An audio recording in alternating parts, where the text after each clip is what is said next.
मित्रांनो, बॅक पेनची समस्या आजकाल खूप कॉमन झाली आणि त्याची खूप सारी कारणं असतात. त्यातलं मुख्य कारण म्हणजे ज्यांचे सिटिंग जॉब असतात, जे अत्याधिक ज्यांचं वजन असतं आणि जे खूप जास्त गाडी चालवतात, त्यांना नेहमी बॅक पेनच्या समस्येला सामना करावा लागतो. आज मी अशी काही क्रिया घेऊन आलेली आहे, त्यामुळे तुमची बॅक पेनची समस्या तर दूर होईलच, त्याबरोबरच ज्यांना सायटिकाचा पेन आहे तोही त्यांचा दूर होईल, नेक पेन आहे तोही दूर होईल आणि मुख्य वजन सुद्धा कंट्रोलमध्ये येईल. तर असं पायामध्ये 3.5 ते 4 फूट अंतर घ्यायचंय, हाताची बोटाची इंटरलॉक करायची आणि राईट पावलाकडनं असं लेफ्ट पावलाकडे असं स्विंग करत यायचे.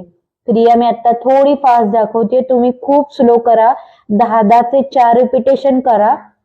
प्रत्येक क्रियेनंतर थोडासा ब्रेक घ्या. तुम्ही बघाल तर तुम्ही ही क्रिया करता करताच तुम्हाला एकदम रिलीफ वाटेल आणि गुडघे शक्यतो ताठ ठेवायचा प्रयत्न करायचा.